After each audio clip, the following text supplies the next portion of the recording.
ਸਤਨਾਮ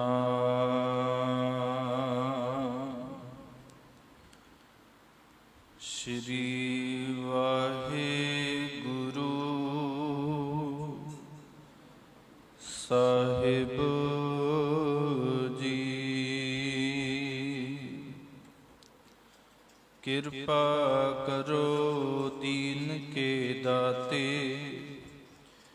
ਮੇਰਾ ਗੁਣ ਅਵਗੁਣ ਨਾ ਵਿਚਾਰੋ ਕੋਈ। ਮਾਟੀ ਕਾ ਕਿਆ ਤੋਪੈ ਸੁਆਮੀ, ਮਾਨਸ ਕੀ ਗਤ ਏਹੀ। ਨਾਹੰ ਜਤੀ ਸਤੀ ਨਹੀਂ ਪੜਿਆ, ਮੂਰਖ ਮੁਗਦਾ ਜਨਮ ਪਿਆ। ਪ੍ਰਣਵਤ ਨਾਨਕ ਤਿਨ ਕੀ ਸ਼ਰਣਾ, ਜਿਨ ਤੂੰ ਨਾਹੀਂ ਵਿਸਰਿਆ। ਪ੍ਰਣਵਤ ਨਾਨਕ ਤਿਨ ਕੀ ਸ਼ਰਣਾ, ਜਿਨ ਤੂੰ ਨਾਹੀਂ ਵਿਸਰਿਆ। ਪਰਮ ਸਨਮਾਨਯੋਗ ਚਵਰ ਛਤਰ ਤਖਤ ਦੇ ਮਾਲਕ ਸ਼ਬਦ ਗੁਰੂ ਹਾਜ਼ਰਾ ਹਜ਼ੂਰ ਸਾਹਿਬ ਸ੍ਰੀ ਗੁਰੂ ਗ੍ਰੰਥ ਸਾਹਿਬ ਮਹਾਰਾਜ ਜੀਆਂ ਦੀ ਪਾਵਨ ਪਵਿੱਤਰ ਹਜ਼ੂਰੀ ਅੰਦਰ ਜੁੜ ਬੈਠੀ ਗੁਰੂ ਰੂਪ ਸਾਧ ਸੰਗਤ ਜੀ ਵਡਭਾਗੇ ਹਾਂ। ਸਤਿਗੁਰੂ ਸੱਚੇ ਪਾਤਸ਼ਾਹ ਜੀ ਦੀ ਕਿਰਪਾ ਸਦਕਾ ਸਤ ਸੰਗਤ ਕਰਨ ਦਾ ਇਸ ਭਾਗ ਸਮਾਂ ਸਾਨੂੰ ਪ੍ਰਾਪਤ ਹੋਇਆ ਹੈ। सतगुरु के इस पावन स्थान गुरु की संगत मानने वास्ते आप दूर दरेडियां तो चल करके सतगुरु की हजूरी दे विच आ पहुंचे हो। आओ जिथे असीं शरीर करके इस स्थान दे उत्ते हाजिर हो चुके हैं, अपनी सुरत नूं गुरु ग्रंथ साहिब महाराज जी दे चरनां दे नाल जोड़िए और जो कलगीधर पातशाह जी का बचन है, आगे आवत सिंह जो पावै, वाहिगुरु जी की फतेह बुलावै। कि जदों भी एक सिख दूसरे गुरसिख नूं मिलदा है ते सब तो मुढ़ला फर्ज उहदा यह है कि वह अपने मिलन दे नाल उस परमेश्वर नूं चेते करे। सिख दा जिहड़ा जीवन है, महाराज ने इदां दा बख्शिश कीता कि जो भी तू करना है, जे तू तुरन लगा तो मारे कहने उदों भी परमेश्वर का सिमरन कर। जे घर दे विच बैठा कुछ प्रसादा मूँह दे विच पाउण लगा तो ओदा शुक्र कर कि तू दाता दातार, तेरा दिता खावना। सतगुरु तेरा शुक्र तू मैनू खाण वास्ते देंदा पिया। जे प्रसाद छति अमृत खाहे, तिस ठाकुर को रख मन माहे। जिद दिते हुए नूं असीं भोगते पे मारे कहने उस परमेश्वर नूं चेते कर। फिर मारे कहने जिहदे दिते हुए घर दे विच रहिंदा पिया, बहुता नहीं ते दिते हुए घर वल दे के ओदा शुक्र कर। मालिक तेरा शुक्र तू रहन वास्ते घर दिता है, नहीं ते इदां दे भी लोक ठर दियां ठंडां दे विच सड़कां दे कंढे ते पए हुंदे आ। तेरा शुक्र। फिर मारे कहते ने देख जिते इन्ना बहुता नहीं ते अपने शरीर वाल दे के शुक्र कर कि मालक की कृपा तेनू हाथ पैर सतगुरु ने दिते आ, नहीं ते कईयां दी सारी उम्र मंजे ते पै निकल जाती है। मारे कहने लगे जदों भी सिख मिलता है वो सारियां तो पहला सतगुरु नू चेते करे। यही कारण मर ने आख्या वाहिगुरु जी का खालसा वाहिगुरु जी की फतेह। ये साजिया होया खालसा मेरा नहीं, क्योंकि जिन्ना चिर तक महाराज ने पूछया, डल्ले ने पूछया महाराज खालसा की, ये फतेह का मतलब की? कहने लगे डलिया ये फतेह ये खालसा मेरा नहीं, ये खालसा तेरियां कोठियां हवेलियां घोड़ियां मझां वांगा नहीं। मारे कहने डल्ला कहना मारे मैनू समझ नहीं आई। कहने लगे डलिया ये जमीन उन्ना चिर तक तेरी है जिन्ना चिर तक तू जिउंदा है। मरण तो बाद किसी ने नहीं कहना कि ये डल्ले दी अगे दा मालक बनेगा। ਇਹ ਤੇਰੀਆਂ ਮੱਝਾਂ ਗਾਵਾਂ ਹਵੇਲੀਆਂ ਉਹਨਾਂ ਚਿਰ ਤੱਕ ਤੇਰੀਆਂ ਆ ਜਿੰਨਾ ਚਿਰ ਤੱਕ ਤੂੰ ਜਿੰਦਾ ਹੈ। ਪਰ ਖਾਲਸਾ ਇਦਾਂ ਆ ਜਿਵੇਂ ਅਕਾਲ ਪੁਰਖ ਆ। ਜਿੱਦਾਂ ਅਕਾਲ ਪੁਰਖ ਦੀ ਹਸਤੀ ਨੂੰ ਕੋਈ ਮਿਟਾ ਨਹੀਂ ਸਕਦਾ, ਚੇਤੇ ਰੱਖੀ ਇਸ ਖਾਲਸੇ ਦੀ ਹਸਤੀ ਨੂੰ ਵੀ ਕੋਈ ਮਿਟਾ ਨਹੀਂ ਸਕਦਾ। ਫਿਰ ਜਿਹੜਾ ਅਕਾਲ ਪੁਰਖ ਸਦਾ ਰਹਿਣ ਵਾਲਾ ਹੈ, ਮਾਰੇ ਕਹਿਣ ਲੱਗੇ ਉਹਦੀ ਫਤਿਹ ਵੀ ਹਮੇਸ਼ਾ ਹੀ ਰਹੇਗੀ। ਆਓ ਮਨ ਚਿਤ ਕਰਕੇ ਧੰਨ ਸ਼੍ਰੀ ਗੁਰੂ ਗ੍ਰੰਥ ਸਾਹਿਬ ਮਹਾਰਾਜ ਜੀ ਦੇ ਚਰਨਾਂ 'ਚ ਸੀਸ ਝੁਕਾਈਏ। ਜਿੰਨੇ ਵੀ ਸਮੇਂ ਦੇ ਵਿੱਚ ਅਸੀਂ ਗੁਰੂ ਕੀ ਸੰਗਤ ਕਰਨੀ ਆ, ਚੇਤੇ ਰੱਖਿਓ ਅਸੀਂ ਵੱਧ ਤੋਂ ਵੱਧ ਲਾਹਾ ਇਸ ਅਸਥਾਨ ਤੋਂ ਪ੍ਰਾਪਤ ਕਰਕੇ ਜਾਈਏ। ਆਓ ਜਿੰਨੇ ਵੀ ਸਰੀਰ ਜੁੜ ਬੈਠੇ ਆ, ਅਦਬ ਪਿਆਰ ਸਹਿਤ ਝੁਕਾਓ ਸੀਸ ਧੰਨ ਸ਼੍ਰੀ ਗੁਰੂ ਗ੍ਰੰਥ ਸਾਹਿਬ ਮਹਾਰਾਜ ਜੀ ਨੂੰ ਔਰ ਗੱਜ ਕੇ ਫਤਿਹ ਬੁਲਾਓ ਜੀ। ਵਾਹਿਗੁਰੂ ਜੀ ਕਾ ਖਾਲਸਾ, ਵਾਹਿਗੁਰੂ ਜੀ ਕੀ ਫਤਿਹ। ਗੁਰਮੁਖੋ ਸਤਿਗੁਰੂ ਸੱਚੇ ਪਾਤਸ਼ਾਹ ਜੀ ਦੇ ਹਜ਼ੂਰੀ ਅੰਦਰ ਜਦੋਂ ਵੀ ਸਿੱਖ ਨਿਮਰਤਾ ਸਹਿਤ ਝੁਕਦਾ ਹੈ, ਅਸੀਂ ਹਰ ਇੱਕ ਗੁਰਸਿੱਖ ਹੋਵੇ ਜੋ ਕੁਝ ਵੀ ਹੈ, ਉਹ ਆਪਣੀ ਅਰਦਾਸ ਗੁਰੂ ਕੇ ਚਰਨਾਂ ਦੇ ਵਿੱਚ ਕਰਦਾ ਹੈ। ਕਿਸੇ ਦੀ ਅਰਦਾਸ ਸਿਰਫ ਆਪਣੇ ਤੱਕ ਸੀਮਤ ਹੈ। ਕੋਈ ਆਪਣੇ ਸਰੀਰ ਦੀ ਤੰਦਰੁਸਤੀ ਵਾਸਤੇ ਮੰਗਦਾ ਪਿਆ ਹੈ, ਕੋਈ ਆਪਣੇ ਪਰਿਵਾਰ ਵਾਸਤੇ, ਕੋਈ ਰਿਸ਼ਤੇਦਾਰ, ਕੋਈ ਨੌਕਰੀ, ਕੋਈ ਕਿਸੇ ਕਾਰਜ ਵਾਸਤੇ। ਪਰ ਚੇਤੇ ਰੱਖੋ ਸਤਿਗੁਰੂ ਸੱਚੇ ਪਾਤਸ਼ਾਹ ਜੀ ਨੇ ਜਿਹੜਾ ਬਚਨ ਸਾਨੂੰ ਦਿੱਤਾ, ਕਹਿਣ ਲੱਗੇ ਠੀਕ ਹੈ ਮੰਗ, ਆਖਰ ਆਪਣੇ ਗੁਰੂ ਦੇ ਕੋਲੋਂ ਨਹੀਂ ਮੰਗਣਾ ਤੇ ਕਿਹਦੇ ਕੋਲੋਂ ਮੰਗੇਗਾ। ਪਰ ਚੇਤੇ ਰੱਖਿਓ ਜਿੱਥੇ ਅਸੀਂ ਮੰਗਣਾ ਹੈ, ਮਰ ਨੇ ਸਾਨੂੰ ਦੱਸਿਆ ਕਿ ਮੰਗਣ ਦਾ ਵੀ ਕੋਈ ਤਰੀਕਾ ਹੁੰਦਾ ਹੈ। ਚੇਤੇ ਰੱਖਿਓ ਮੰਗਣ ਵਾਲੇ ਦਾ ਦਾਵਾ ਕੋਈ ਨਹੀਂ ਜੇ ਹੁੰਦਾ। ਕੋਈ ਭਿਖਾਰੀ ਸਾਡੇ ਘਰ ਦੇ ਵਿੱਚ ਆਵੇ, ਉਹ ਆਖੇ ਮੈਨੂੰ ਤੇ ਕਣਕ ਦੀ ਬੋਰੀ ਚਾਹੀਦੀ, ਅਸੀਂ ਆਖਾਂਗੇ ਤੈਨੂੰ ਬੋਰੀ ਕਿਵੇਂ ਦੇ ਦਈਏ। ਮੰਗਣ ਵਾਲਾ ਸਿਰਫ ਝੋਲੀ ਅੜ ਸਕਦਾ ਹੈ, ਦੇਣ ਵਾਲੇ ਦਾ ਪਤਾ ਨਹੀਂ। ਚਾਹੇ ਤੇ ਉਹ ਕੌਲਾ ਭਰ ਕੇ ਦੇ ਦੇਵੇ, ਚਾਹੇ ਤੇ ਭਾਵੇਂ ਭੜੋਲਾ ਭਰ ਕੇ ਨਾਲ ਤੋੜ ਦੇਵੇ। ਮਾਰੇ ਕਹਿਣ ਲੱਗੇ ਹੁਣ ਜਿਹੜਾ ਮੰਗਣ ਵਾਸਤੇ ਆਇਆ, ਸਭ ਤੋਂ ਪਹਿਲਾਂ ਮੰਗਣ ਵਾਲਾ ਆਪਣੀ ਹਸਤੀ ਨੂੰ ਮਿਟਾ ਕੇ ਆਵੇ। ਜਿੰਨਾ ਚਿਰ ਤੱਕ ਮੇਰੇ ਅੰਦਰ ਜੋਰ ਆ, ਜਿੰਨਾ ਚਿਰ ਤੱਕ ਮੈਂ ਸੋਚਦਾ ਮੇਰੇ ਪੱਲੇ ਕੁਝ ਹੈਗਾ, ਚੇਤੇ ਰੱਖਿਓ ਅਸੀਂ ਮੰਗ ਨਹੀਂ ਸਕਦੇ। ਅਸੀਂ ਗੁਰੂ ਦੇ ਅੱਗੇ ਝੋਲੀ ਅੜਦੇ, ਮਹਾਰਾਜ ਤੇਰੇ ਤੋਂ ਬਿਨਾ ਕਿਸੇ ਦਾ ਸਹਾਰਾ ਨਹੀਂ। ਪਰ ਮਨ ਕਹਿੰਦਾ ਨਹੀਂ, ਅਜੇ ਮੇਰਾ ਪਰਿਵਾਰ ਪਿੱਛੇ ਬੈਠਾ ਹੈ। ਮਨ ਆਖੇਗਾ ਨਹੀਂ ਮੇਰੇ ਸਰੀਰ 'ਚ ਬਲ ਬੜਾ, ਮੇਰੇ ਕੋਲ ਇੰਨਾ ਪੈਸਾ ਆ ਜਾਵੇ, ਮੈਨੂੰ ਕਿਸੇ ਦੀ ਕੀ ਪਰਵਾਹ। ਸਰੀਰ ਝੁਕਦਾ ਪਿਆ ਪਰ ਗੁਰਮੁਖੋਂ ਮਨ ਨਹੀਂ ਝੁਕਦਾ ਪਿਆ। ਮਨ ਅਜੇ ਵੀ ਕਹਿੰਦਾ ਪਿਆ ਨਹੀਂ ਮੇਰੇ ਪੱਲੇ ਜ਼ੋਰ ਆ। ਪਰ ਸਤਿਗੁਰੂ ਸੱਚੇ ਪਾਤਸ਼ਾਹ ਕਹਿੰਦੇ ਜਿਨ੍ਹਾਂ ਦਾ ਤੂੰ ਜ਼ੋਰ ਲਾ ਕੇ ਬੈਠਾ ਪਿਆ, ਸਭ ਤੋਂ ਵੱਧ ਬੰਦੇ ਨੂੰ ਭਰੋਸਾ ਹੈ ਆਪਣੀ ਮਾਇਆ ਦਾ, ਪਦਾਰਥਾਂ ਦਾ। ਉਹ ਕਹਿੰਦੇ ਮਾਇਆ ਮੇਰੇ ਕੋਲ ਕੋਈ ਨਹੀਂ, ਵੀ ਮੇਰੇ ਲਾਗੇ ਮੈਂ ਜੋ ਮਰਜ਼ੀ ਖਰੀਦ ਸਕਦਾ ਹੈ। ਪਰ ਭਗਤ ਕਬੀਰ ਸਾਹਿਬ ਜੀ ਦਾ ਇੱਕ ਬਚਨ ਹੈ, ਕਹਿਣ ਲੱਗੇ ਕਬੀਰ ਕੌਡੀ ਕੌਡੀ ਜੋਰ ਕੈ ਜੋਰੇ ਲੱਖ ਕਰੋੜ। ਕਹਿਣ ਲੱਗੇ ਇੱਕ ਇੱਕ ਪਾਈ ਇਕੱਠੀ ਕਰਦਾ ਰਿਹਾ ਕਿ ਮੇਰੇ ਪੱਲੇ ਜੁੜ ਜਾਵੇ, ਬੜਾ ਕੁਝ ਇਕੱਠਾ ਕਰ ਲਿਆ। ਪਰ ਚੇਤੇ ਰੱਖੀ ਜਿੱਦਨ ਇਸ ਲੋਕ ਨੂੰ ਛੱਡ ਕੇ ਤੁਰਨ ਲੱਗਿਆ, ਪਰਿਵਾਰ ਵਾਲੇ ਸਭ ਤੋਂ ਪਹਿਲਾਂ ਉਹ ਮਾਇਆ ਪਰੇ ਕੀਤੀ। ਸਭ ਤੋਂ ਪਹਿਲਾਂ ਮਾਇਆ ਪਰੇ ਕੀਤੀ। ਜਿੰਨੇ ਵਾਲੀਆਂ ਸੋਨੇ ਦੀਆਂ ਪਾਈਆਂ ਸੀ ਪਰਿਵਾਰ ਨੇ, ਸਾਰਿਆਂ ਤੋਂ ਪਹਿਲੇ ਉਹ ਸੋਨਾ ਪਰੇ ਕੀਤਾ। ਕਹਿਣ ਲੱਗੇ ਨਹੀਂ, ਲੋਕ ਇਹ ਨਾ ਪੁੱਛਣ ਕਿ ਪਿੱਛੇ ਛੱਡ ਕੇ ਕੀ ਗਿਆ। ਮਾਰ ਕਹਿਣ ਲੱਗੇ ਅਜੇ ਤੇਰਾ ਸੰਸਕਾਰ ਨਹੀਂ ਹੋਇਆ। ਜਿਹੜੀ ਮਾਇਆ ਦਾ ਤੂੰ ਭਰੋਸਾ ਲਾ ਕੇ ਬੈਠਾ ਸੀ ਬੰਦਿਆ, ਤੇਰੇ ਸੰਸਕਾਰ ਤੋਂ ਪਹਿਲਾਂ ਉਹ ਮਾਇਆ ਤੇਰੇ ਤੋਂ ਖੋਲੀ ਗਈ। ਮਾਰੇ ਕਹਿੰਦੇ ਕਬੀਰ ਕਵਡੀ ਕਵਡੀ ਜੋਰ ਕੈ ਜੋਰੇ ਲੱਖ ਕਰੋੜ, ਚਲਤੀ ਬਾਰ ਨਾ ਕੱਚ ਮਿਲਿਓ ਲਈ ਲੰਗੋਟੀ ਤੋਰ। ਕਹਿਣ ਲੱਗੇ ਉਹ ਪਰੇ ਕਰ ਲਈਏ। ਫਿਰ ਧੰਨ ਗੁਰੂ ਅਰਜਨ ਦੇਵ ਮਹਾਰਾਜ ਜੀ ਦਾ ਇੱਕ ਬਚਨ ਹੈ, ਉਹ ਕਹਿਣ ਲੱਗੀ ਮਾਈ ਮਾਇਆ ਛਲ ਤ੍ਰਿਣ ਕੀ ਅਗਨ ਮੇਘ ਕੀ ਛਾਇਆ, ਗੋਬਿੰਦ ਭਜਨ ਬਿਨ ਹੜ ਕਾ ਜਾਲ। ਮਾਰੇ ਕਹਿਣ ਲੱਗੇ ਮਾਇਆ ਤੇ ਏਦਾਂ ਦੀ ਠੱਗਣ ਵਾਲੀ ਆ।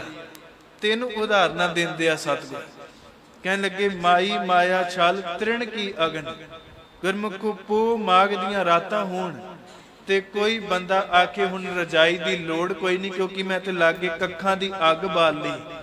ਉਹ ਕਹਿਣ ਲੱਗੇ ਇਹ ਤਿਣਕਿਆਂ ਦੀ ਅੱਗ ਕਿੰਨਾ ਕੁ ਚਿਰ ਰਵੇਗੀ, ਕਿੰਨਾ ਕੁ ਚਿਰ ਨਿਗ ਦਵੇਗੀ। ਅੱਜ ਨਹੀਂ ਤੇ ਕੱਲ ਨੂੰ ਉਹ ਅੱਗ ਬੁਝੇਗੀ। ਮਰ ਕਹਿਣ ਲੱਗੇ ਬੰਦਿਆ ਜਿਸ ਮਾਇਆ ਦਾ ਭਰੋਸਾ ਕਰਕੇ ਬੈਠਾ, ਅੱਜ ਤੇਰੇ ਕੋਲ ਹੈ, ਕੱਲ ਦਾ ਕੋਈ ਭਰੋਸਾ ਨਹੀਂ। ਫਿਰ ਦੂਸਰੀ ਮਾਰ ਗਿਆ ਤ੍ਰਿਣ ਕੀ ਅਗਨ ਮੇਘ ਕੀ ਛਾਇਆ। ਅਸਮਾਨ ਦੇ ਵਿੱਚ ਅੱਜ ਬੱਦਲ ਆ, ਕੋਈ ਬੰਦਾ ਇੱਥੋਂ ਜਾ ਕੇ ਘਰ ਦੀ ਛੱਤ ਤੋੜ ਦੇਵੇ, ਆਖੇ ਹੁਣ ਤੇ ਸੂਰਜ ਕਦੇ ਚੜ੍ਹਨਾ ਹੀ ਨਹੀਂ, ਅਸਮਾਨ ਤੇ ਬੱਦਲ ਰਹਿਣਗੇ। ਕਹਿਣ ਲੱਗੇ ਉਹ ਬੰਦਾ ਅਤ ਦਾ ਮੂਰਖ ਆ, ਕਿਉਂਕਿ ਬਦਲਾਂ ਦੀ ਛਾਂ ਕਦੇ ਟਿਕੀ ਨਹੀਂ ਰਹਿੰਦੀ। ਇਸੇ ਪ੍ਰਕਾਰ ਗੁਰੂ ਅਰਜਨ ਦੇਵ ਮਹਾਰਾਜ ਕਹਿੰਦੇ ਬੰਦਿਆ ਚੇਤੇ ਰੱਖੀ, ਮਾਇਆ ਦੀ ਛਾਂ ਕਦੇ ਇੱਕੋ ਜਿਹੀ ਨਹੀਂ ਰਹਿੰਦੀ। ਅੱਜ ਇੱਥੇ ਆ, ਕੱਲ ਨੂੰ ਕਿਸੇ ਹੋਰ ਕੋਲ ਹੋਏਗੀ। ਤੀਸਰਾ ਮਹਾਰਾਜ ਨੇ ਬਚਨ ਕੀਤਾ, ਕਹਿਣ ਲੱਗੇ ਗੋਬਿੰਦ ਭਜਨ ਬਿਨ ਹੜ ਕਾ ਜਲ। ਪਰਮੇਸ਼ਰ ਦੇ ਨਾਮ ਤੋਂ ਬਿਨਾ ਇਹ ਮਾਇਆ ਵੀ ਏਦਾਂ ਆ ਜਿਵੇਂ ਹੜ ਦਾ ਪਾਣੀ ਹੈ। ਚੇਤੇ ਰੱਖਿਓ, ਜਦੋਂ ਕਿਤੇ ਹੜ ਆਵੇਗਾ ਬੜੀ ਤੇਜ਼ੀ ਨਾਲ ਪਾਣੀ ਆਵੇਗਾ। ਇਸੇ ਪ੍ਰਕਾਰ ਮਰਗ ਨੇ ਜਦੋਂ ਬੰਦੇ ਦੇ ਕੋਲ ਮਾਇਆ ਆਉਂਦੀ ਆ ਬੜੀ ਤੇਜ਼ੀ ਦੇ ਨਾਲ, ਇਥੋਂ ਤੱਕ ਮਰ ਨੇ ਬਚਨ ਕੀਤਾ, ਕਹਿਣ ਲੱਗੇ ਮਾਇਆ ਧਾਰੀ ਅਤ ਅੰਨਾ ਬੋਲਾ। ਹੁਣ ਅਸੀਂ ਆਖਾਂਗੇ ਮਰ ਨੇ ਆਖ ਦਿੱਤਾ ਅੰਨਾ ਹੋ ਗਿਆ, ਬੋਲਾ ਹੋ ਗਿਆ। ਮਰ ਨੇ ਇਹ ਨਹੀਂ ਆਖਿਆ ਕਿ ਗੂੰਗਾ ਹੋ ਗਿਆ। ਮਰ ਕਹਿੰਦੇ ਨਹੀਂ, ਗੂੰਗਾ ਨਹੀਂ ਹੁੰਦਾ, ਉਹਦੀ ਬੋਲੀ ਬਦਲ ਜਾਂਦੀ ਆ। ਜਿਹੜਾ ਮਾਂ ਪਿਓ ਜਨਮ ਦੇਣ ਵਾਲਾ ਅੱਜ ਪੈਸੇ ਕੋਲ ਆਏ ਉਹਨਾਂ ਨੂੰ ਧੱਕੇ ਮਾਰ ਕੇ ਘਰੋਂ ਕੱਢਦਾ, ਕਹਿਣ ਲੱਗੇ ਤੁਹਾਡੇ ਕੋਲੋਂ ਮੈਂ ਕੀ ਲੈਣਾ। ਇਹੀ ਕਾਰਨ ਧੰਨ ਗੁਰੂ ਰਾਮਦਾਸ ਮਹਾਰਾਜ ਨੇ ਆਪਣੇ ਸਕੇ ਪੁੱਤਰ ਨੂੰ ਆਖਿਆ ਸੀ, ਪ੍ਰਿਥੀਏ ਜਿਸ ਮਾਇਆ ਦੇ ਹੰਕਾਰ ਦੇ ਵਿੱਚ ਅੱਜ ਪਿਤਾ ਦੇ ਅੱਗੇ ਬੋਲਦਾ ਪਿਆ, ਚੇਤੇ ਰੱਖੀ ਇਹ ਮਾਇਆ ਕਿਸੇ ਦੀ ਸਕੀ ਨਹੀਂ ਬਣੀ। ਕਾਹੇ ਪੂਤ ਝਗੜਤ ਹੋ ਸੰਗ ਬਾਪ, ਜਿਨ ਕੇ ਜਣੇ ਬਡੀਰੇ ਤੁਮ ਹੋ ਤਿਨ ਸਿਉ ਝਗੜਤ ਪਾਪ। ਤੇ ਮਰ ਕੇ ਜਿਸ ਤਨ ਕਾ ਤੁਮ ਗਰਭ ਕਰਤੋ ਸੋ ਤਨ ਕਿਸੇ ਨਾ ਆਪ। ਇਹ ਮਾਇਆ ਕਿਸੇ ਦੀ ਨਹੀਂ ਬਣੀ। ਮਰ ਨੇ ਆਖਿਆ ਉੱਥੇ ਬੰਦੇ ਦੀ ਬੋਲੀ ਬਦਲ ਜਾਂਦੀ ਆ। ਸਤਿਗੁਰੂ ਕਹਿੰਦੇ ਜਿਸ ਤਰ੍ਹਾਂ ਮਾਇਆ ਆਈ ਬੰਦਾ ਅਤ ਦਾ ਹੰਕਾਰੀ ਹੋ ਜਾਂਦਾ ਹੈ, ਪਰ ਜਦੋਂ ਹੜ ਦਾ ਪਾਣੀ ਉਤਰਦਾ ਬੜਾ ਕੁਝ ਵਹਿ ਜਾਂਦਾ ਹੈ। ਇਹੀ ਕਾਰਨ ਮਰ ਕੇ ਨੇ ਅੱਜ ਬੰਦੇ ਦੇ ਕੋਲ ਮਾਇਆ ਕਿਸੇ ਨੂੰ ਪਛਾਣਦਾ ਨਹੀਂ। ਜਿੱਦਣ ਮਾਇਆ ਤੁਰ ਜਾਂਦੀ ਹੈ ਉਦੋਂ ਸੋਚਦਾ ਕਾਸ਼ ਮੈਂ ਆਪਣੇ ਹੀ ਸਾਂਭ ਲੈਂਦਾ। ਤਿੰਨ ਉਦਾਹਰਨਾਂ ਮਰ ਦਿੰਦੇ। ਉਸ ਤੋਂ ਅਗਾਂਹ ਮਰ ਕੇ ਨੇ ਬੰਦੇ ਨੂੰ ਸਭ ਤੋਂ ਵੱਧ ਭਰੋਸਾ ਹੈ ਆਪਣੇ ਸਰੀਰ ਦਾ। ਉਹ ਕਹਿੰਦਾ ਕੀ ਹੋਇਆ ਜੇ ਮਾਇਆ ਕੋਲ ਨਹੀਂ, ਮੇਰੇ ਸਰੀਰ 'ਚ ਇੰਨੀ ਤਾਕਤ ਹੈ, ਮੈਂ ਤੇ ਵੱਡਿਆਂ ਵੱਡਿਆਂ ਨੂੰ ਘੁਮਾ ਕੇ ਰੱਖ ਦਿਆਂ। ਪਰ ਮਰ ਕੇ ਨੇ ਜਿਸ ਸਰੀਰ ਦਾ ਹੰਕਾਰ ਤੂੰ ਕਰਦਾ ਪਿਆ ਬੰਦਿਆ, ਚੇਤੇ ਰੱਖੀ ਇਹ ਮਿੱਟੀ ਦਾ ਭਾਂਡਾ ਹੈ। ਕਹਾਂ ਬਿਸਾਸਾ ਇਸ ਭਾਂਡੇ ਕਾ ਇਤਨਕ ਲੱਗ ਗਿਆ ਠਨਕਾ। ਬੈਠਾ ਅੱਜ ਚੰਗਾ ਭਲਾ ਕੋਲ ਖਲੋਤਾ ਸੀ, 2 ਮਿੰਟਾਂ ਦੇ ਵਿੱਚ ਉਹ ਬੰਦੇ ਦੇ ਸਵਾਸ ਮੁੱਕ ਗਏ। ਉਹ ਬੰਦਾ ਜਿਹੜਾ ਬੋਲਦਾ ਸੀ, ਡਾਕਟਰ ਕਹਿੰਦਾ ਸਰੀਰ ਕੋਲ ਆ ਪਰ ਇਹਦੇ ਅੰਦਰ ਪ੍ਰਾਣ ਨਹੀਂ ਰਹੇ ਸੀ, ਕੁਝ ਨਹੀਂ ਕਰ ਸਕਦੇ ਇਹਦਾ। ਮਰ ਕਹਿੰਦੇ ਜਿਸ ਸਰੀਰ ਦਾ ਹੰਕਾਰ ਕਰਦਾ ਸੀ ਉਹ ਬਿਲਕੁਲ ਮਿੱਟੀ ਹੋ ਗਿਆ। ਫਿਰ ਇਥੋਂ ਤੱਕ ਬਾਬਾ ਫਰੀਦ ਸਾਹਿਬ ਜੀ ਦਾ ਇੱਕ ਬਚਨ ਆ, ਕਹਿਣ ਲੱਗੇ ਮੌਤ ਤੇ ਬਾਅਦ ਦੇ ਵਿੱਚ ਬੰਦੇ ਦੇ ਪ੍ਰਾਣ ਖੋਂਦੀ ਆ। ਇਹ ਸਰੀਰ ਜਿਹੜਾ ਇਹ ਜਿੰਦੇ ਜੀ ਬੰਦੇ ਦਾ ਸਾਥ ਛੱਡਦਾ ਹੈ। ਅਸੀਂ ਆਖਾਂਗੇ ਉਹ ਕਿਵੇਂ? ਗੁਰਮੁਖੋ ਅੱਖਾਂ ਕੋਲ ਨੇ, ਮੰਜੇ ਤੇ ਪਿਆ ਪਰ ਕੋਲ ਪਿਆ ਪਾਣੀ ਦਾ ਗਲਾਸ ਨਹੀਂ ਲੱਭਦਾ ਪਿਆ। ਕੰਨ ਕੋਲ ਨੇ ਪਰ ਅੱਜ ਪਰਿਵਾਰ ਦੀ ਆਵਾਜ਼ ਨਹੀਂ ਸੁਣ ਸਕਦੇ। ਮਰ ਕਹਿਣ ਲੱਗੇ ਆ ਦੇਖ, ਅੱਖਾਂ ਦੇਖਦੀਆਂ ਨਹੀਂ ਪਈਆਂ, ਕੰਨ ਸੁਣਦੇ ਨਹੀਂ ਪਏ, ਜ਼ਬਾਨ ਸਿੱਧਾ ਬੋਲ ਨਹੀਂ ਸਕਦੀ, ਤੇ ਜਿਨ੍ਹਾਂ ਦੰਦਾਂ ਦੇ ਨਾਲ ਇੰਨਾ ਕੁਝ ਖਾ ਗਿਆ ਅੱਜ ਉਹ ਮੂੰਹ ਦੇ ਵਿੱਚ ਦੰਦ ਵੀ ਕੋਈ ਨਹੀਂ ਰਿਹਾ। ਬਾਬਾ ਫਰੀਦ ਸਾਹਿਬ ਕਹਿੰਦੇ ਚੱਬਣ ਚਲਨ ਰਤਨ ਸੇ ਸੁਣੀਰ ਬਹਿ ਗਏ, ਏੜਾ ਮੁੱਤੀ ਤਾਸ ਸੇ ਜਾਨੀ ਚੱਲ ਗਏ। ਕਹਿਣ ਲੱਗੇ ਜਿਸ ਪ੍ਰਾਣ ਨਹੀਂ ਨਿਕਲੇ, ਪਰ ਜਿਹੜੇ ਸੱਜਣ ਬਣਾ ਕੇ ਬੈਠਾ ਸੀ, ਜਿਨ੍ਹਾਂ ਅੱਖਾਂ ਨੂੰ ਕਹਿੰਦਾ ਸੀ ਅੱਜ ਤੀਕ ਅੱਖਾਂ ਨੇ ਦੇਖਿਆ ਕਦੇ ਰੱਜਦੀਆਂ ਨਹੀਂ। ਅੱਖਾਂ ਨੂੰ ਰਜਾਉਣ ਵਾਸਤੇ ਕਿੰਨਾ ਕੁਝ ਦੇਖੀਦੇ ਆ, ਪਰ ਮਰ ਕੇ ਨੇ ਜਿਨ੍ਹਾਂ ਅੱਖਾਂ ਦੀ ਲਾਲਸਾ ਪਿੱਛੇ ਦੌੜਾ ਫਿਰਦਾ ਸੀ ਉਹ ਅੱਖਾਂ ਵੀ ਸਾਥ ਛੱਡ ਗਈਆਂ। ਜਿਸ ਜ਼ਬਾਨ ਦੇ ਨਾਲ ਕਿਸੇ ਦੀ ਨਿੰਦਿਆ ਚੁਗਲੀ ਦਵੈਸ਼ ਭਾਵਨਾ ਪ੍ਰਗਟ ਕਰਦਾ ਸੀ, ਅੱਜ ਜ਼ਬਾਨ ਬੋਲਦੀ ਨਹੀਂ ਪਈ। ਇਹੀ ਕਾਰਨ ਧੰਨ ਗੁਰੂ ਤੇਗ ਬਹਾਦਰ ਮਾਰਕ ਨੇ ਸਿਰ ਕੰਪਿਓ ਪਗ ਡਗ ਮਗੇ, ਨੈਣ ਜੋਤ ਤੇ ਹੀਨ ਕਹੋ ਨਾਨਕ ਇਹ ਬਿਦ ਪਈ ਤਉ ਨ ਹਰ ਰਸ ਲੀਨ। ਬੰਦਿਆ ਜਿੰਨਾ ਚਿਰ ਤੱਕ ਜਿੰਦੇ ਜੀ ਸਵਾਸ ਹੈ ਨਹੀਂ, ਸਰੀਰ ਕੰਮ ਕਰਦਾ ਹੀ ਜਪ ਲੈ। ਜਿੱਦਣ ਤੂੰ ਅੱਜ ਭਰੋਸਾ ਲਾ ਕੇ ਬੈਠਾ ਮੈਂ ਬਜ਼ੁਰਗ ਹੋਵਾਂਗਾ, ਫਿਰ ਗੁਰਦਾਰੇ ਜਾਵਾਂਗਾ, ਫਿਰ ਬਹਿ ਕੇ ਜਪਾਂਗਾ, ਮਰ ਕਹਿੰਦੇ ਅੱਜ ਤੇ ਕੋਈ ਗੋਡੇ ਨਹੀਂ ਬੈਂਦੇ। ਉਦੋਂ ਨਾ ਤੇਰਾ ਚੌਂਕੜਾ ਵੱਜਣਾ, ਨਾ ਤੇਰੀ ਜ਼ਬਾਨ ਅੱਜ ਬਾਣੀ ਨਹੀਂ ਪੜਦਾ ਪਿਆ, ਤੇ ਜਿੱਦਣ ਅੱਖਾਂ ਤੋਂ ਲੱਭਣਾ ਕੁਝ ਨਹੀਂ, ਉਦਣ ਕੀ ਜਪੇਗਾ, ਉਦਣ ਕੀ ਕਰੇਗਾ। ਸਤਿਗੁਰੂ ਸੱਚੇ ਪਾਤਸ਼ਾਹ ਨੇ ਉਸ ਤੋਂ ਅਗਾਂ ਦੇਖੋ, ਸਰੀਰ ਸਦਾ ਨਿਭਣ ਵਾਲਾ ਬੰਦੇ ਦੇ ਨਾਲ ਨਹੀਂ, ਮਾਇਆ ਦਾ ਭਰੋਸਾ ਨਾਲ ਨਿਭਣ ਵਾਲਾ ਨਹੀਂ। ਜਿਸ ਪਰਿਵਾਰ ਨੂੰ ਨਾਲ ਲੈ ਕੇ ਬੈਠੇ ਸੀ ਕਿ ਟੱਬਰ ਮੇਰਾ ਆ, ਮਾਰੇ ਕਹਿਣਗੇ ਚੇਤੇ ਰੱਖੀ ਕਦੇ ਵੀ ਆਪਣਿਆਂ ਦੀ ਗਿਣਤੀ ਸੁੱਖ ਦੇ ਵੇਲੇ ਨਾ ਕਰੀਏ। ਅਸਲੀ ਸੱਜਣ ਉਹ ਨੇ ਜਿਹੜੇ ਦੁੱਖ ਦੇ ਵੇਲੇ ਕੰਮ ਆ ਜਾਣ। ਜਦੋਂ ਅੰਬਾਂ ਦੇ ਉੱਤੇ ਬੂਰ ਪੈਂਦਾ ਗੁਰਮੁਖੋ, ਉਦੋਂ ਤੇ ਕੋਇਲ ਵੀ ਉੱਥੇ ਪਹੁੰਚ ਕੇ ਗੀਤ ਗਾਉਂਦੀ ਆ। ਜਿੱਦਣ ਪੱਤ ਚੜ੍ਹਦੀ ਰੁੱਤ ਆਉਂਦੀ, ਉਦੋਂ ਕੋਇਲ ਵੀ ਰੁੱਖਾਂ ਦੇ ਆਲੇ ਦੁਆਲੇ ਨਹੀਂ ਦੇ ਜਾਂਦੀ। ਜਿੱਦਣ ਫੁੱਲ ਖਿੜਦਾ ਭਵਰੇ ਵੀ ਪਹੁੰਚ ਜਾਂਦੇ ਆ। ਬਸ ਉਹ ਫੁੱਲ ਤੇ ਟੁੱਟਣ ਦੀ ਦੇਰ ਆ, ਭਵਰੇ ਵੀ ਉਹਦੇ ਲਾਗੇ ਨਹੀਂ ਜਾਂਦੇ। ਅੱਜ ਪੱਲੇ ਐਸ਼ੋ ਆਰਾਮ ਸੁੱਖ ਨੇ, ਅੱਜ ਦੂਰੋਂ ਦੂਰੋਂ ਰਿਸ਼ਤੇਦਾਰ ਪਹੁੰਚਦੇ ਆ ਜੀ, ਫਲਾਣਾ ਸਾਡਾ ਰਿਸ਼ਤੇਦਾਰ ਆ। ਬਸ ਜਿੱਦਣ ਜ਼ਿੰਦਗੀ ਦੇ ਵਿੱਚ ਸੁੱਖ ਮੁੱਕ ਜਾਣ, ਆਪਣੇ ਕੁੱਖੋਂ ਜੰਮੇ ਵੀ ਸਾਥ ਛੱਡ ਕੇ ਚਲੇ ਜਾਂਦੇ। ਇਹੀ ਕਾਰਨ ਮਾਰਗ ਨੇ ਸੁਖ ਮੈਂ ਆਨ ਬਹੁਤ ਮਿਲ ਬੈਠਤ, ਰਹਿਤ ਚਾਹੂੰ ਦਿਸ ਕੀ ਰਹਿ, ਵਿਪਤ ਪਰੀ ਸਭ ਹੀ ਸੰਗ ਛਾੜਤ, ਕੋ ਨਾ ਆਵਤ ਨਹੀਂ ਰਹਿ। ਕੋਈ ਨੇੜੇ ਨਹੀਂ ਟੁਕਦਾ। ਫਿਰ ਮਹਾਰਾਜ ਮਾਇਆ ਨਿਭਣੀ ਨਹੀਂ, ਬੰਦੇ ਦਾ ਸਰੀਰ ਨਿਭਣ ਵਾਲਾ ਨਹੀਂ, ਫਿਰ ਨਿਭੇਗਾ ਨਾਲ ਕੌਣ। ਮਰ ਕਹਿੰਦੇ ਜਹ ਮਾਤ ਪਿਤਾ ਸੁਤ ਮੀਤ ਨਾ ਭਾਈ, ਮਨ ਉਹਾਂ ਨਾਮ ਤੇਰਾ ਸੰਗ ਸਹਾਈ। ਜਿੱਥੇ ਧੀਆਂ ਪੁੱਤਰ ਮਾਂ ਬਾਪ ਕੋਈ ਨਿਭਣ ਵਾਲਾ ਨਹੀਂ, ਮਰ ਕਹਿੰਦੇ ਉੱਥੇ ਪਰਮੇਸ਼ਰ ਦਾ ਨਾਮ ਨਿਭਦਾ। ਤਿੱਥੈ ਤੂੰ ਸਮਰੱਥ ਜਿੱਥੇ ਕੋਈ ਨਾਹੀ, ਉਥੇ ਤੇਰੀ ਰਖ ਅਗਨੀ ਉਦਰ ਮਾਹੇ, ਸੁਣ ਕੇ ਜਮ ਕੇ ਦੂਤ ਨਾਹੀ ਤੇਰਾ ਛੜ ਜਾਏ। ਮਹਾਰਾਜ ਜਿੱਥੇ ਕੋਈ ਨਹੀਂ ਨਿਭਦਾ, ਉੱਥੇ ਤੁਸੀਂ ਨਿਭਦੇ ਹੋ। ਇਥੋਂ ਤੱਕ ਕਿ ਤੁਹਾਡਾ ਨਾਮ ਸੁਣ ਕੇ ਜਮ ਦੂਤ ਵੀ ਛੱਡ ਕੇ ਭੱਜ ਜਾਂਦੇ ਆ। ਸਤਿਗੁਰੂ ਸੱਚੇ ਪਾਤਸ਼ਾਹ ਜੀ ਦਾ ਇੱਕ ਬਚਨ ਆ, ਉਹ ਕਹਿਣ ਲੱਗੇ ਜਾਂ ਕੋ ਮੁਸ਼ਕਲ ਅਤ ਬਣੇ, ਢੋਈ ਕੋਈ ਨਾ ਦੇ। ਅਤ ਦੀ ਵਿਪਤਾ ਸਿਰ ਤੇ ਆਣ ਬਣੇ, ਕੋਈ ਸਾਥ ਨਾ ਦਵੇ। ਜਾਂ ਕੋ ਮੁਸ਼ਕਲ ਅਤ ਬਣੇ, ਢੋਈ ਕੋਈ ਨਾ ਦੇ। ਲਾਗੂ ਹੋਏ ਦੁਸ਼ਮਣਾ, ਸਾਖ ਵੀ ਭੱਜ ਖਲੇ। ਦੁਸ਼ਮਣਾਂ ਦੇ ਘੇਰੇ ਪੈ ਜਾਣ ਤੇ ਜਿਹੜੇ ਕਹਿਣ ਅਸੀਂ ਤੇਰੇ ਸਕੇ, ਉਹ ਸਕੇ ਵੀ ਭੱਜ ਜਾਣ। ਸਭੋ ਭੱਜੈ ਆਸਰਾ, ਚੁੱਕੈ ਸਭ ਅਸਰਾ। ਕੋਈ ਤੇਰਾ ਆਸਰਾ ਨਹੀਂ, ਕੋਈ ਤੇਰੀ ਓਟ ਨਹੀਂ। ਪਰ ਮਰ ਕਹਿਣ ਲੱਗੇ ਉਦੋਂ ਦਿਲ ਛੋਟਾ ਨਾ ਕਰੀ, ਕੋਈ ਤੇਰਾ ਨਾ ਬਣੇ। ਪਰ ਉਸ ਸਮੇਂ ਹੱਥ ਜੋੜ ਕੇ ਅਰਦਾਸ ਕਰ। ਕਹਿਣ ਲੱਗੇ ਜਦੋਂ ਅਰਦਾਸ ਕਰੇਗਾ, ਚਿਤ ਆਵੇ ਉਸ ਪਾਰ ਬ੍ਰਹਮ, ਲੱਗੇ ਨਾ ਤਤੀ ਵਾਹ। ਜੇ ਕਿਤੇ ਇਹੋ ਜਿਹੇ ਭਿਆਨਕ ਸਮੇਂ ਦੇ ਵਿੱਚ ਵੀ ਗੁਰੂ ਕੇ ਸਿੱਖਾ ਅਰਦਾਸ ਕਰੇ ਗੁਰੂ ਕੇ ਚਰਨਾਂ 'ਚ, ਗੁਰੂ ਕਦੇ ਵੀ ਤੈਨੂੰ ਤਤੀ ਵਾਹ ਨਹੀਂ ਲੱਗਣ ਦੇਗਾ। ਇਹੀ ਕਾਰਨ ਅਸੀਂ ਅਰਦਾਸ ਕਰਦੇ ਹਾਂ। ਅਰਦਾਸ ਦਾ ਪਹਿਲਾ ਅੱਖਰ ਹੀ ਐੜਾ ਹੈ, ਜਿਹਦਾ ਮਤਲਬ ਹੈ ਪਰਮੇਸ਼ਰ ਅੰਤਰਜਾਮੀ ਆ। ਚੇਤੇ ਰੱਖੀ, ਅੱਜ ਅਸੀਂ 100 ਰੁਪਇਆ ਗੋਲਕ ਚ ਪਾਇਆ ਤੇ ਗ੍ਰੰਥੀ ਸਿੰਘ ਨੇ ਨਾ ਨਹੀਂ ਬੋਲਿਆ ਤੇ ਅਸੀਂ ਲੜਨ ਤੱਕ ਜਾਂਦੇ। ਗੁਰਮੁਖਾ ਚੇਤੇ ਰੱਖੀ, ਜਿਹਦੇ ਅੱਗੇ ਅਰਦਾਸ ਕਰਨ ਵਾਸਤੇ ਐ, ਨਾ ਤੇ ਤੇਰੇ ਪੈਸਿਆਂ ਦਾ ਭੁੱਖਾ ਹੈ, ਨਾ ਤੇਰੇ ਨਾਮ ਦਾ ਭੁੱਖਾ ਹੈ। ਜਿੱਦਨ ਘਰੋਂ ਤੂੰ ਤੁਰਨ ਲੱਗਾ ਸੀ, ਉਹਨੂੰ ਤੇਰੇ ਤੁਰਨ ਤੋਂ ਵੀ ਪਹਿਲਾਂ ਪਤਾ ਸੀ।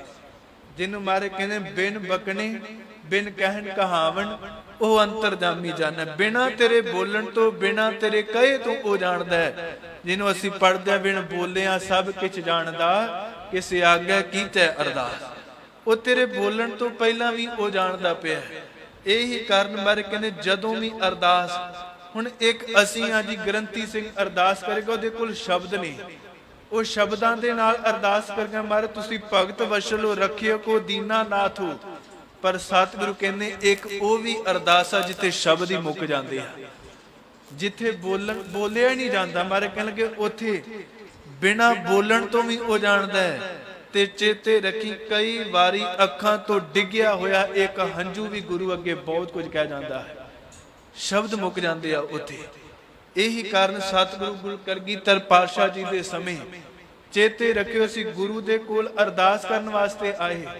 ਅਸੀਂ ਇਹ ਨਾ ਆਖੇ ਕਿ ਮੇਰੇ ਪੱਲੇ ਕੁਝ ਹੈ ਤੇ ਮੈਂ ਗੁਰੂ ਨੂੰ ਕੁਝ ਦਿਆਂਗਾ। ਚੇਤੇ ਰੱਖੀ, ਜੇ ਗੁਰੂ ਨੂੰ ਦੇਣ ਵਾਸਤੇ ਕੋਈ ਘਾਹ ਦੀ ਪੰਡ ਦੇਣ ਵਾਸਤੇ ਆਇਆ ਮਾਰੇ ਗੁਰੂ ਹਰਗੋਬਿੰਦ ਸਾਹਿਬ ਜੀ ਨੂੰ, ਸਤਿਗੁਰੂ ਤੇ ਘਾਹ ਦੀ ਪੰਡ ਤੇ ਉਹਦਾ ਇੱਕ ਟਕਾ ਆਪਣੇ ਸੀਨੇ ਨਾਲ ਲਾ ਲੈਂਦੇ ਆ। ਇੱਕ ਟਕੇ ਵਾਲੇ ਨੂੰ ਵੀ ਗੁਰੂ ਸੀਨੇ ਨਾਲ ਲਾਉਂਦੇ ਆ।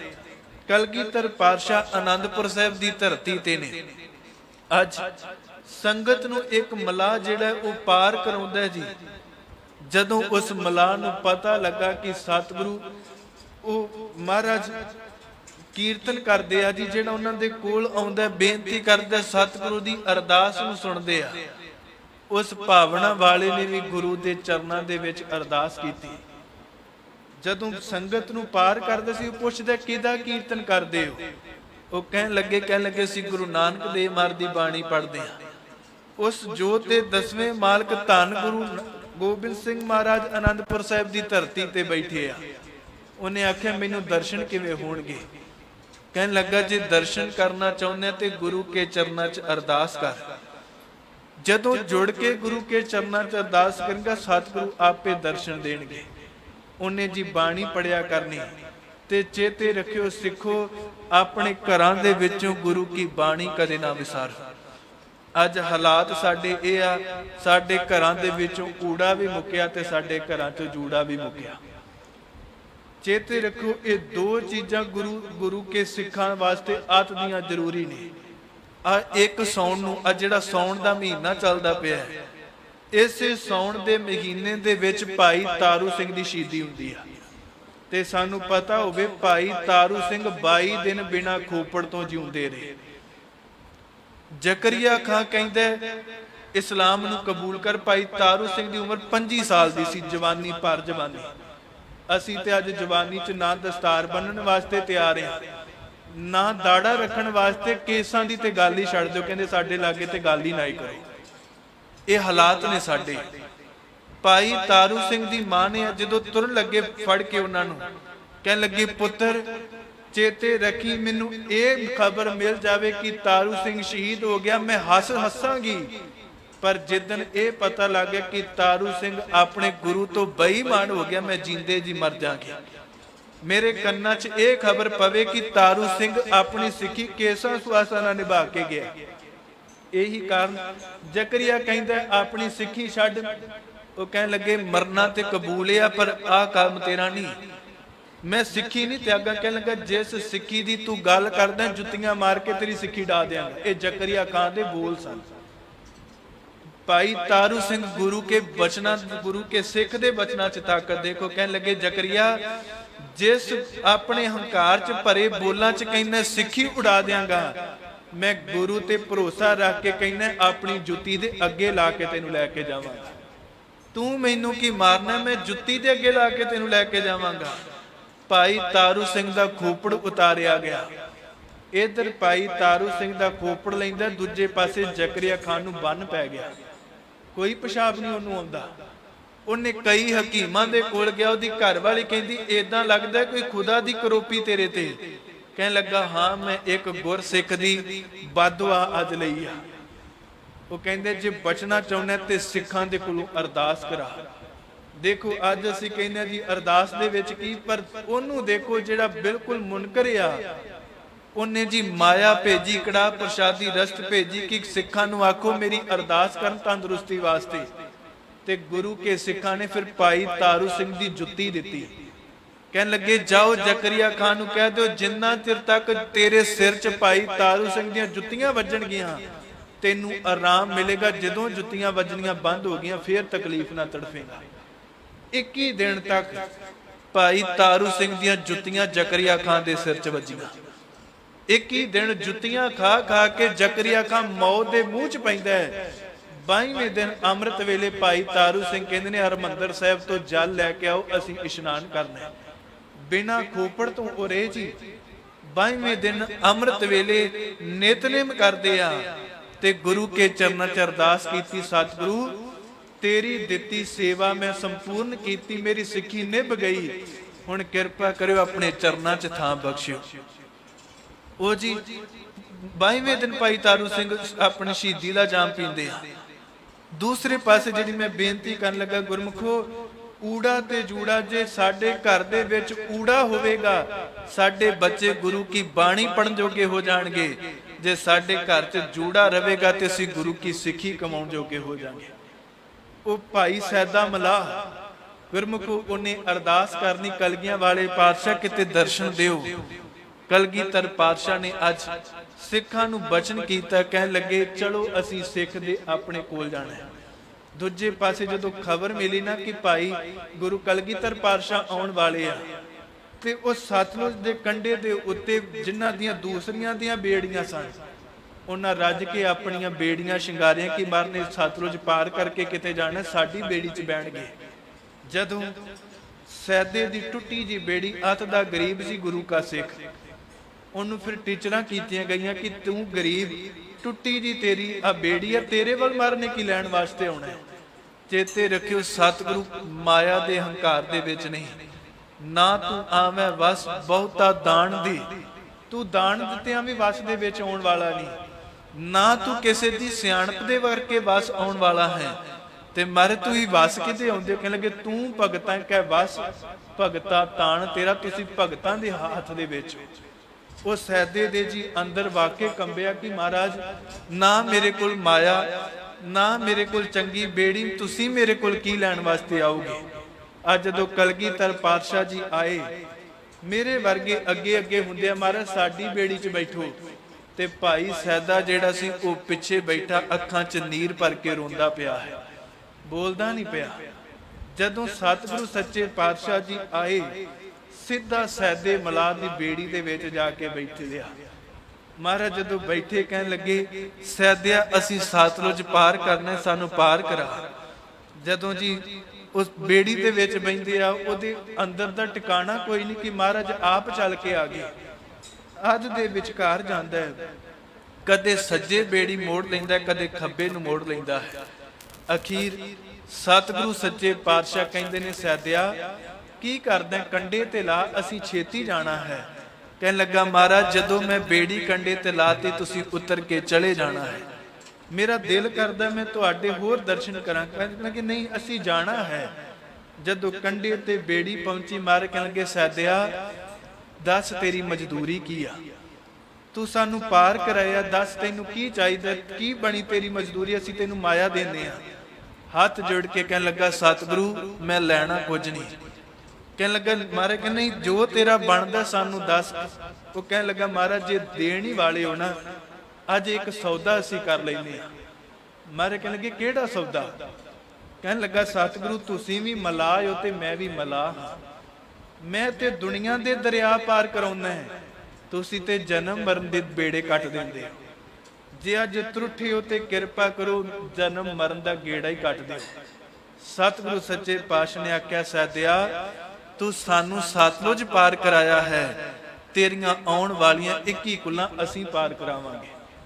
ਕਾਹਦੇ ਵਾਸਤੇ। ਮਾਰੇ ਕਹਿਣ ਲੱਗੇ ਜੀ ਕੀ ਬਿਰਥਾ ਹੋਏ ਸੋ ਗੁਰ ਪੈ ਅਰਦਾਸ ਕਰ।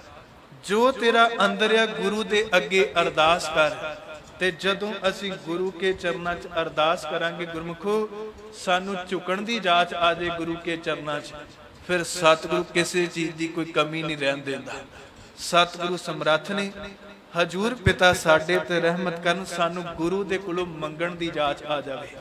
ਤੇ ਜਿੱਥੇ ਅਸੀਂ ਦੁਨਿਆਵੀ ਪਦਾਰਥ ਮੰਗਦੇ ਹਾਂ, ਗੁਰਮੁਖੋ ਹੱਥ ਜੋੜ ਕੇ ਗੁਰੂ ਦੇ ਕੋਲੋਂ ਸੇਵਾ ਤੇ ਸਿਮਰਨ, ਇਹ ਦੋ ਦਾਤਾਂ ਜ਼ਰੂਰ ਮੰਗਿਆ ਕਰੋ। ਸੇਵਾ ਤੋਂ ਬਿਨਾ ਸਿਮਰਨ ਸਫਲ ਨਹੀਂ, ਤੇ ਜਦੋਂ ਸਿਮਰਨ ਤੋਂ ਬਿਨਾ ਸੇਵਾ ਵੀ ਕਦੇ ਪ੍ਰਵਾਨ ਨਹੀਂ ਜੇ ਹੁੰਦੀ।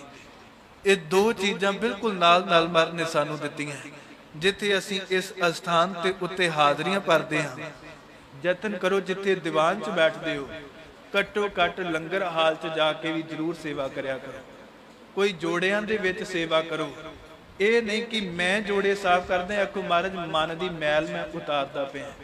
ਜਦੋਂ ਇਦਾਂ ਦਾ ਅੰਦਰ ਬਣਾਵਾਂਗੇ, ਸਤਿਗੁਰੂ ਆਪੇ ਕਿਰਪਾ ਕਰਨਗੇ। ਹਜੂਰ ਪਿਤਾ ਰਹਿਮਤ ਕਰਨ। ਇੰਨੀਆਂ ਬੇਨਤੀਆਂ ਪ੍ਰਵਾਨ ਕਰਨੀਆਂ। ਭਾਈ ਸਾਹਿਬ ਜੀ ਪਹੁੰਚ ਚੁੱਕੇ ਨੇ।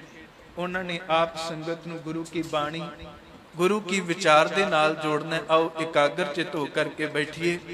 ਔਰ ਜਿਨ੍ਹਾਂ ਗੁਰਮੁਖਾਂ ਨੇ ਅੰਮ੍ਰਿਤ ਦੀ ਦਾਤ ਪ੍ਰਾਪਤ ਨਹੀਂ ਕੀਤੀ, ਭਾਈ ਸਾਹਿਬ ਹੁਣਾਂ ਵੱਲੋਂ ਨਗਰ ਨਗਰ ਦੇ ਵਿੱਚ ਜਾ ਕੇ ਉਪਰਾਲਾ ਕੀਤਾ ਜਾਂਦਾ ਗੁਰੂ ਕੀ ਬਾਣੀ ਦੇ ਨਾਲ ਜੋੜਨ ਵਾਸਤੇ।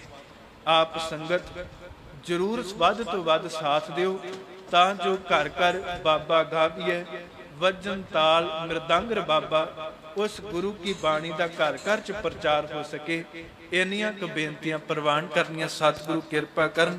ਕੋਟਾਨ ਕੋਟ ਸ਼ੁਕਰ ਧੰਨ ਸ੍ਰੀ ਗੁਰੂ ਗ੍ਰੰਥ ਸਾਹਿਬ ਮਹਾਰਾਜ ਜੀ ਦਾ, ਆਪ ਸਮੂਹ ਸੰਗਤ ਦਾ, ਮਹਾਂਪੁਰਖਾਂ ਦਾ, ਜਿਹੜਾ ਇੰਨਾ ਪਿਆਰ ਬਖਸ਼ ਕੇ ਆਪ ਸੰਗਤ ਦੇ ਦਰਸ਼ਨ ਕਰਨ ਦਾ ਸੁਭਾਗ ਪ੍ਰਾਪਤ ਕਰਦੇ ਨੇ। ਹੋਈਆਂ ਬੇਅੰਤ ਭੁੱਲਾਂ ਦੀ ਖਿਮਾ। ਆਓ ਭਾਈ ਸਾਹਿਬ ਹੁਣਾਂ ਦੇ ਕੋਲੋਂ ਅਸੀਂ ਵਿਚਾਰ ਸਰਵਣ ਕਰੀਏ ਜੀ। ਵਾਹਿਗੁਰੂ ਜੀ ਕਾ ਖਾਲਸਾ, ਵਾਹਿਗੁਰੂ ਜੀ ਕੀ ਫਤਿਹ।